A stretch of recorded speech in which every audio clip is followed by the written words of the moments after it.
மேட்டுப்பாளையம் நகராட்சிக்கு உட்பட்டிருக்கிற பகுதியிலே வாழ்ந்து கொண்டிருந்த பட்டியல் வகுப்பை சார்ந்திருக்கிற அமுதா என்று சொல்லக்கூடிய இந்த வழக்கில் புகாரினுடைய மகள் வர்ஷினி பிரியா வயது 16 இருந்தவர் பட்டியலத்தை சாராத முத்திரைப்பை சார்ந்திருக்கிற கனகராஜ் என்ற இளைஞரை 2 பேரும் காதலித்து அந்த காதல் சாதி என்ற ஒரே காரணத்திற்காக அந்த பட்டியலத்தை சார்ந்திருக்கக்கூடிய கனகராஜனுடைய அண்ணன் வினோத் என்பவரும் அவரோடு சேர்ந்து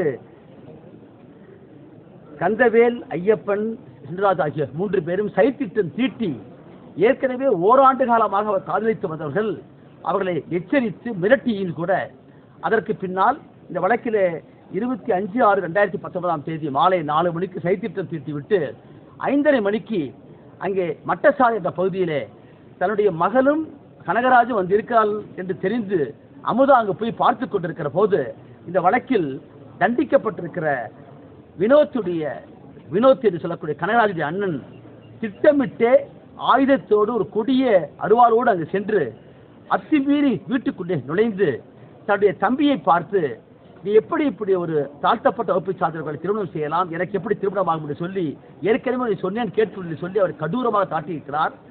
அந்த தாக்குதலோடு அதை தடுக்க வந்திருக்கக்கூடிய வர்ஷினி பிரியாவையும் இளவர் என்று தெரிந்தும் அவருடைய சாதியை சொல்லி திட்டி அவரையும் வெட்டியிருக்கிறார்.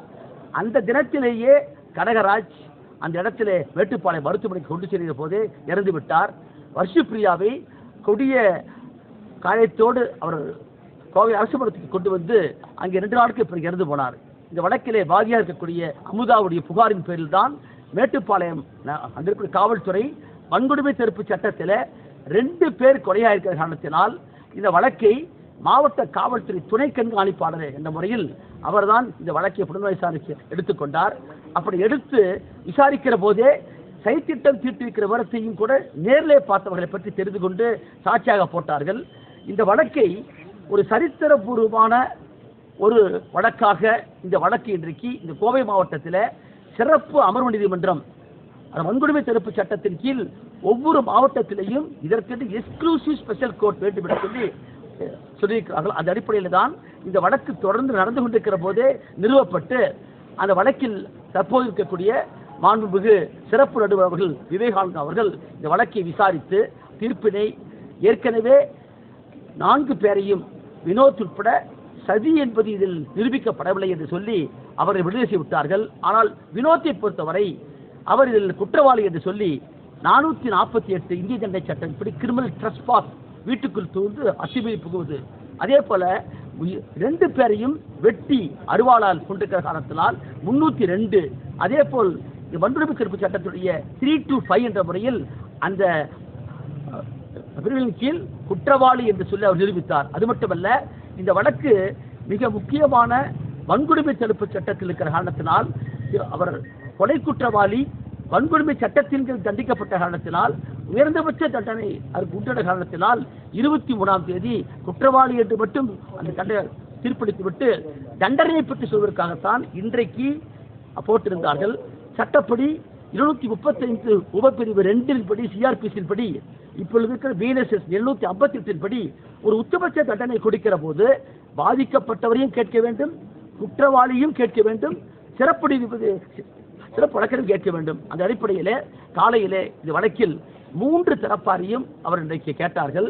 அப்படி கேட்கிற போது பாதிக்கப்பட்டிருக்கிற வர்ஷினி பிரியாவுடைய தாயார் தன் மகளுக்கு ஏற்பட்டிருக்கிற ஒரு இளம் பெண், அதுவும் மைனராக இருக்கக்கூடிய பெண்ணையும் அவருடைய காதலையும் கொட்டி அவரை கொடூரமாக வெட்டிய காரணத்தினால் அதற்கு அதிகபட்ச தண்டனை என்று கேட்டார்கள். அதே போல இந்த வழக்கிலே குற்றவாளிக்கு ஆஜராக இருக்கக்கூடிய வழக்கறிஞரையும் கேட்டார்கள். அவர்களை பொறுத்தவரை இது அரிதிலும் அருதான வழக்காக வரவில்லை, சைத்திட்டம் விடுதலை செய்யப்பட்டு விட்டது, ஆகவே அதற்காக இதில் திடீரென்று அவர்கள் போய் தன்னுடைய தம்பியை கேட்பதற்காகத்தான் போய்கிறார், ஆகவே இந்த வழக்கு உச்சபட்ச தண்டனை கூடாது என்று சொல்லி வாதிட்டார். எங்களை பொறுத்தவரையிலும் இந்த வழக்கிலே துவக்கத்திலிருந்தே இது மனித உரிமை வழக்குகளாக இருக்கக்கூடிய வழக்கறிஞர் பாலமுருகன், ஆர்தர், சம்பத், ரகுமான் போன்றிருக்கக்கூடியவர்கள் இந்த வழக்கிலே ஒரு உண்மையிலேயே இது போன்றிருக்கிற வழக்குகளில் ஒரு மனித உரிமை ஆர்வலராக சாட்சிகளுக்கு பாதுகாப்பு கொடுக்க வேண்டும் என்பது மிக உண்மை. இந்த சட்டத்திலேயே சரியாக பிரிவிருக்கிறது, ஆனால் உண்மையிலே அது போன்ற ஒரு பாதுகாப்பு கொடுப்பதில்லை. இந்த வழக்கில் மனித உரிமை வழக்குகளாக இருந்த காரணத்தினால் தான் அவர்களுக்கெல்லாம் பாதுகாப்பு கொடுக்கப்பட்ட காரணத்தினால் இந்த வழக்கை விசாரித்து அதில் குற்றப்பத்திரிகை தாக்கல் செய்த பின்னால் 16 சாட்சிகளை நாங்கள் விசாரித்தோம். அப்படி விசாரித்த பின்னால் இன்றைக்கு வரலாற்று சிறப்புமிக்க ஒரு தீர்ப்பினை இந்த நீதிமன்றத்தில் நம்முடைய சிறப்பு நடுவர் அவர்கள் மாண்புமிகு விவேகானந்த அவர்கள் வழங்கியிருக்கிறார்கள். அதன்படி 448 கிரிமினல் ட்ரெஸ்பாஸ் என்ற ஹவுஸ் என்ற முறையில் அதற்கு ஓராண்டும் 1000 ரூபாய் விதித்து தண்டனை வைத்திருக்கிறார்கள். அடுத்தபடியாக 2 பேர், இளவர் வர்ஷிப்ரியா, கனகராஜ் 22 வயது, 2 பேர் கொடூரமாக சாதியை அடிக்கிற என்ற ஒரே காரணத்திற்காக, காதலித்தாளர் காரணத்திற்காக கொலை செய்யப்பட்ட காரணத்தினால் 302 பிரகாரம் தூக்கு தண்டனை விதித்து தீர்ப்பளித்திருக்கிறார். இதில் அதிகபட்ச தண்டனையாக தூக்கு தண்டனை விதித்த காரணத்தினால் சிறப்பு சட்டமாக இருக்கக்கூடிய வன்கொடுமை தடுப்பு சட்டத்தில் 3, 2 மற்றும் 5 சொல்லக்கூடிய அந்த பிரிவின் கீழ் அவர் தண்டிக்கப்பட்டிருந்தாலும் கூட அதிகபட்ச தண்டனை கொடுத்திருக்கிற காரணத்தினால் தனியாக தண்டனை இல்லை என்று கூறியிருக்கிறார். எப்படி இருப்பினும் இது ஒரு கோகுல் ராஜ் வழக்குக்கு பின்னால் தமிழ்நாட்டிலே ஒரு வரலாற்று சிறப்புமிக்க தீர்ப்பாக நான் பார்க்கின்றோம். என்னென்னு கேட்டால் ஒரு ஆணவ கொலை இது. ஏற்கனவே இது போன்றிருக்கிற ஆணவ கொலைகள் தமிழ்நாட்டிலே கண்ணகி முருகேசன் தொடங்கி திவ்யா இளவரசிலிருந்து அதே போல் கோகுல் ராஜ் மற்றும் சங்கர் கௌசல்யா மற்றும் இன்றும் தொடர்ந்து கொண்டிருக்கிற காட்சியாக இருக்கிறது. ஆகவே சட்டத்திலே இன்றைக்கு 75 ஆண்டுகளை கடந்த பின்னால் தீண்டாமை ஒழிக்கப்பட்டு விட்டது என்று நாம் சொல்கிறோம் தவிர நடைமுறை அது இல்லை. அதை உருவாக்குவதற்கு இன்றைக்கு இருக்கிற ஒரே வாய்ப்பு நீதிமன்றத்தின் முன்னாலே குற்றம் சேர்க்கக்கூடிய ஆணவ கொலைகாரர்களை, சாதி ஆணவ கொலைகாரர்களை நிறுத்தி விசாரித்து முறையான தண்டனை கொடுக்க வேண்டும் அடிப்படையிலே இந்த வழக்கு நடத்தப்பட்டிருக்கிறது. உண்மையிலேயே அந்த நீதிமன்றத்தை பொறுத்தவரை அவருக்கு குற்றம் சாட்டப்பட்டு இந்த குற்றவாளி என்று தீர்ப்பளிக்கப்பட்டு தூக்கு தண்டனைக்கு உள்ளாக்கப்பட்டவருக்கு அதிகபட்சமான வாய்ப்பு கொடுக்கப்பட்டிருக்கிறது. இந்த கோவை நீதிமன்றத்திலே மிக முக்கியமாக இருக்கக்கூடிய மூத்த வழக்கறிஞர்கள் எல்லாம் நியமித்தார்கள். ஆனால் திட்டமிட்டே ஒவ்வொரு முறையும் பல வழக்கறிஞர்கள் எல்லாம் சேர்த்தாமல் இந்த வழக்கு நீடிக்கப்பட்டு ஏறக்குறைய 300 வாய்தாவுக்கு மேல் வந்திருக்கிறது இன்றைக்கு. ஆகவே இதை பொறுத்தவரையிலும் அவர் கொடுக்கப்பட்டிருக்கிற தண்டனை எங்களை பொறுத்தவரை நான் அங்கு வாதாடுகிற போது இவர்களுக்கு வாழ்நாள் இறுதி மூச்சு வரை வாழ்நாள் சிறை கொடுக்க வேண்டும்.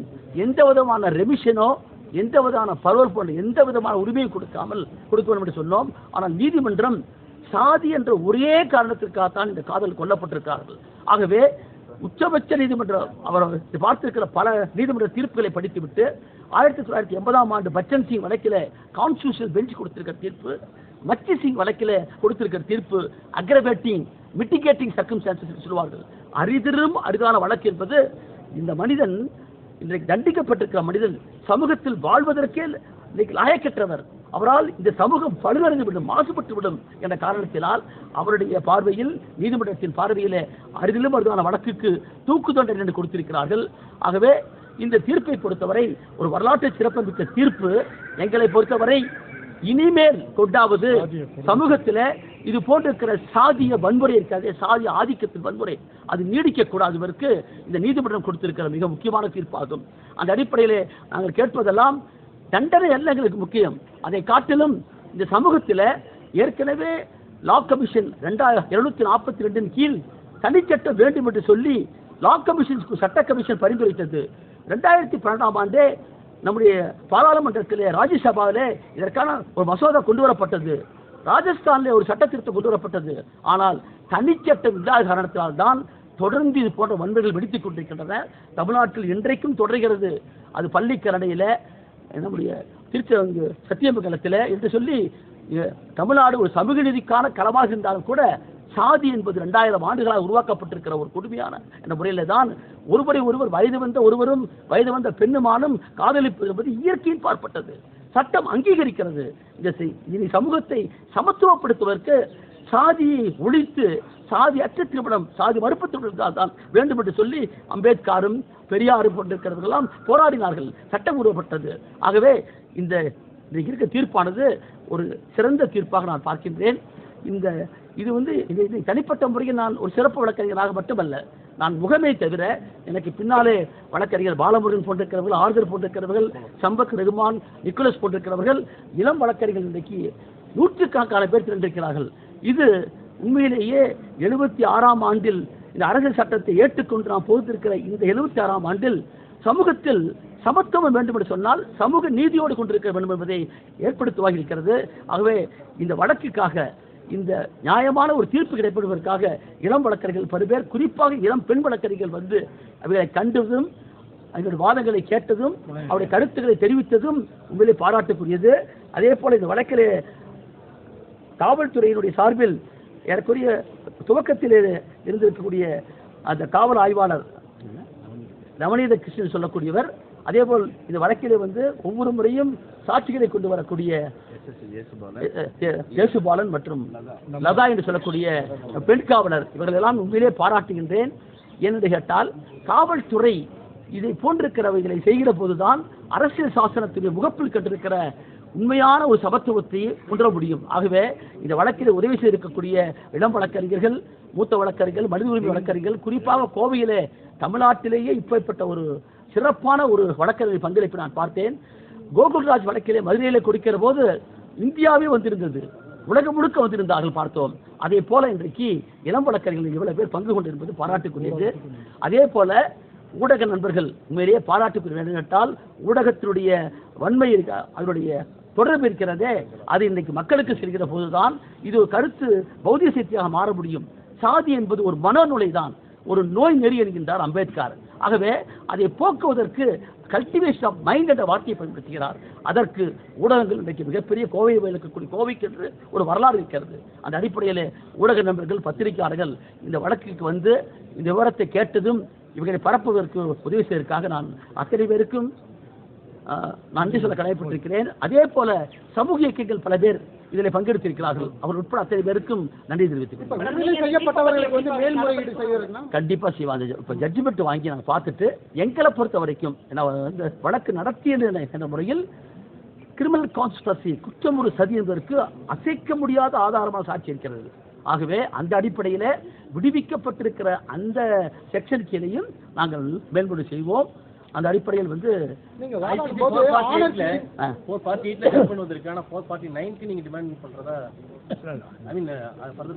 அது நீதிமன்றம் வந்து அவங்க ஒரு முடிவெடுத்து பண்றாங்க. அப்படிங்கிற போது உச்சபட்ச தண்டனை கொடுத்தாச்சாங்க. அதனால அதுக்குள்ள எல்லாம் அடங்கிருச்சுன்னு சொல்றாங்க. அதெல்லாம் நான் ஜட்ஜ்மெண்ட் பார்த்தா சொல்லுவேன்.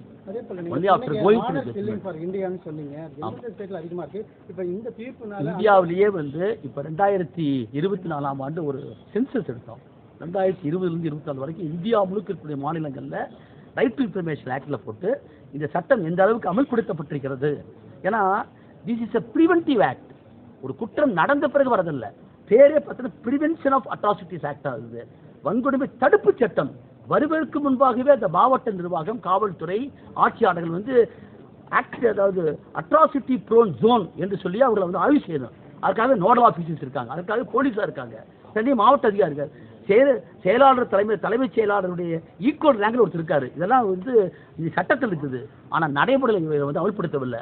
இந்தியா முழுக்க நாங்கள் வந்து ஆய்வு செய்து பார்த்து மதன் லாக்கூர்னு சொல்லக்கூடிய ரிட்டையர்டு ஜட்ஜோட தலைமையில் ஒரு குழு ஏற்படுத்தி நாங்கள் வந்து ஆய்வு பார்த்த போது இந்தியாவில் குஜராத்து, ராஜஸ்தான், அதே மாதிரி வந்து உத்தரப்பிரதேசம் மற்றும் தமிழ்நாடு உட்பட சொல்றேன், இந்த 4யுமே வன்கொடுமைகள் அதிகமாக இருப்பதாக குற்ற ஆவண காப்பகத்திலேயே நேஷனல் கிரைம் பியூரோ ரிப்போர்ட்லேயே வந்துருக்கு போறாங்க.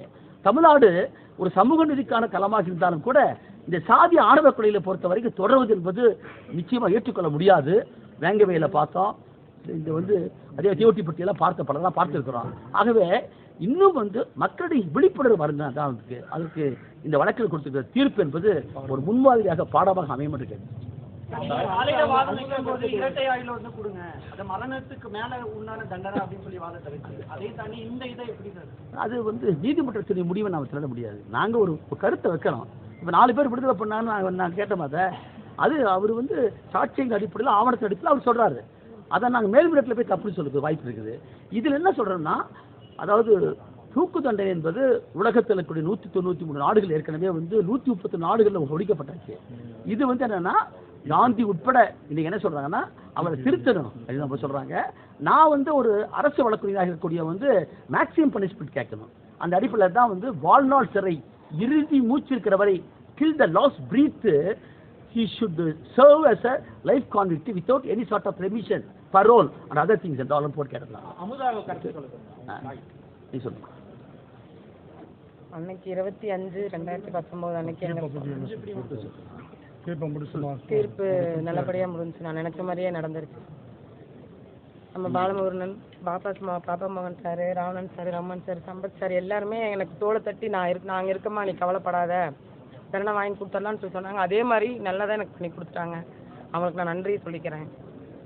ரொம்ப சந்தோஷமாக இருக்குது. எனக்கு இந்த தண்டனை வாங்கி கொடுத்ததுக்கு எனக்கு ரொம்ப ரொம்ப சந்தோஷமாக இருக்குது. இனிமேல் இது மாதிரி சாதி சொல்லி என் பொண்ணுக்கு நடந்த குடும்பம் யாருக்குமே நடக்கக்கூடாது. சிறப்பு சட்டம் கொடுத்தாலுமே இந்த மாதிரி ஆணவப்படுகொலை அது இப்ப நான் ஒரு எப்பயுமே ஒரு ஜட்ஜ்மெண்ட்டை வாங்கி படிச்சு பார்த்துட்டு தான் நான் என்னுடைய கருத்தை வச்சுட்டேன். என்னுடைய பங்குல வச்சுட்டாச்சு. நான் எப்படி கோகுல்ராஜ் கேஸ்ல வச்சேனோ அது மாதிரி இங்கே வச்சுருக்கேன். அப்புறம் அங்க 3 வாழ்நாள் சிறை கொடுத்தாங்க. அங்க இங்க 2 கவுன்ஸ் 2 பேர் இறந்துருக்காங்க. 2 பேருக்கு தூக்கு தண்டனை கொடுத்துருக்காரு. அது நீதிமன்றத்துடைய முடிவு. அதனால அது கன்க்ளூசிவ் ஒன். அதை நாங்கள் அப்பீல தான் பேசணும். இங்கே பேசுகிறேன். நன்றி நன்றி. அதுக்கு